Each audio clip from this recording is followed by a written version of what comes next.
Welcome to the Kentucky Central and Eastern October 2015 layout update.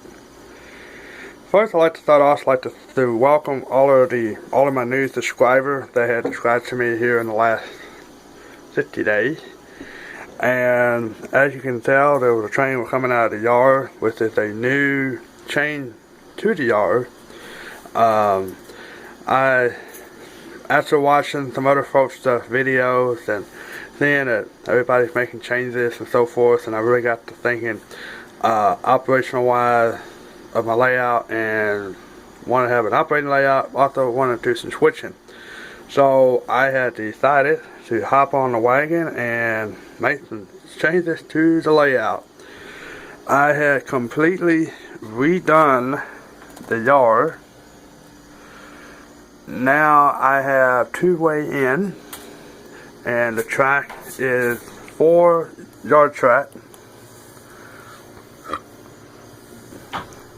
and comes back in and comes around to there.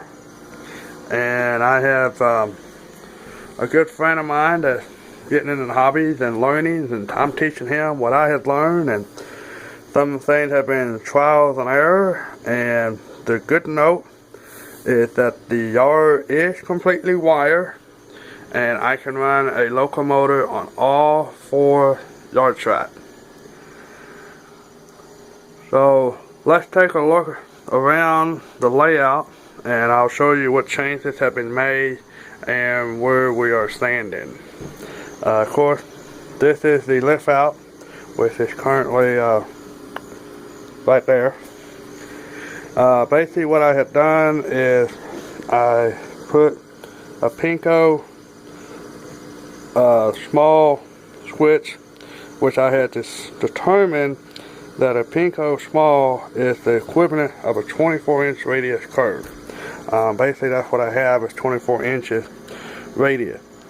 But I found that I was going to be a tad short, so what I done is you come off the switch, you're in a Atlas 24-inch radius, and then the next piece is a flat track that's been cut down to size to fit 2 Atlas track and a short piece. Now it's one solid piece. With that move, I was able to utilize those 2 pieces and ship them over here, which I still had 2 extra curves, and was able to establish all of that.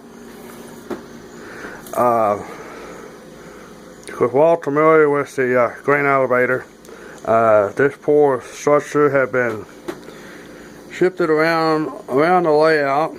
And of course, if those have been following me from day one, we can remember that it was going to go there. Then they got shifted into that corner, and there was a possibility to be put over there. And I had decided to put it here since I completely redid the yard, and I believe now that the grain elevator has a permanent home, which is going to be there now. The 2 engine saw house is now going to be in this corner, which will house my commuter train, Metro. And sometimes people wonder, why in the world do I have a Metro train? Well, I go to Chicago so much over the year, mainly for rail fanning, and I wanted to have a Metro train. Of course, I'm still going to grow that train to another 3 cars, and probably get one more locomotive as well. But eventually what will happen with this one is that switch there will more likely get taken out, and when I get more money in the train fund, there will be a switch that will come off here that will go in and then split out to 2, go straight down to that building, and that would be for the commuter train. Now, if some of you are wondering how in the world do I gauge my distance on my track? Like most of us, some of us are really good on reading tape measure, and others not so good, and I'm one of those candidates that you know, I'm alright reading an inch, half inch, but when you get down to an eighth of an inch, 1/32 and so forth. From day one, I had picked up my own little technique that had not been shown to me, but basically what I had established, if I take a rather short pea and put it up against the edge of the tide and put the next track over, there's my distance. And I have found that had worked pretty good.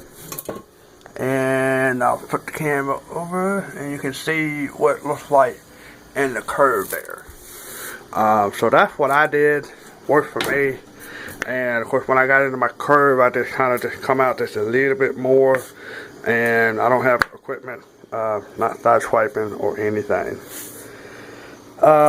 With the grain elevator, I am doing a rough markup.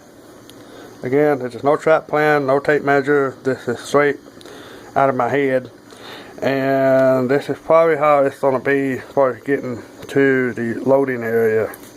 Now, if we're at the diamond here, and the gas plant is going to go in this area right here.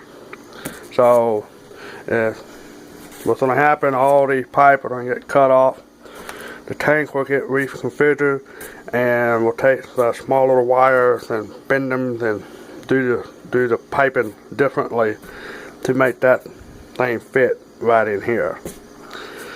So, come around, the very back track comes in right behind the coal hopper, and there's another switch there that goes straight off, and that's where the new engine shop will go back in that corner.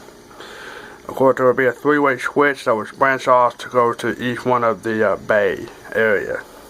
Now I'm thinking I may put another switch in right here that goes to the three-way, and the other one will go back over to the engine engine refilling area for fuels and sand. Of course, we come out of the yard here, and the first yard track 1 comes back in and comes through the double switch out onto the number 1 main and number 2. Basically, yard 1 is basically will be the inbound and outbound arrival track where the yard crew will grab the cut and start sorting the car out. And let's see if I can back up here. I'll show you this other switch here.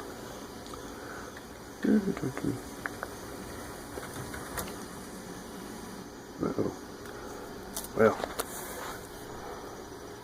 the other track comes in onto this track here, and we will loop around, and as you can see, the diamond that was originally going to have a track to go off nowhere, I have took that completely out, and what I'm going to do now is somewhere in this general area there will be a grade crossing, and this will be Main Street for the town scene. So the town scene, I'll probably will have a building here and a building here, and then we'll come across and we'll have a restaurant or whatever, and then a side street will come around, loop around, and go over here to the station with more businesses and so forth.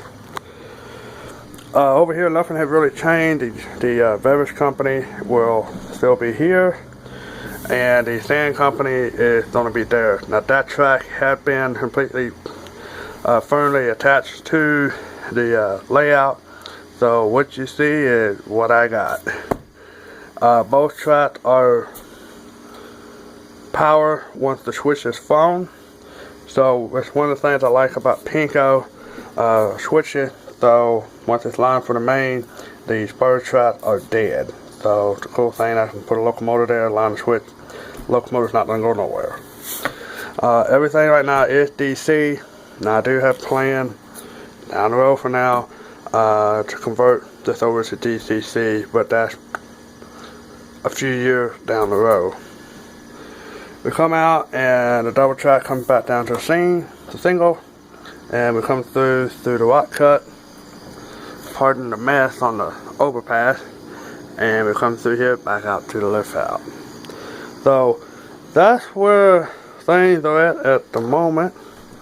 So right now, just mainly just trying to clean up the layout, start getting things to figure out exactly what I'm going to do. Here in a few months, I'll have 11 more coal car or bathtub done.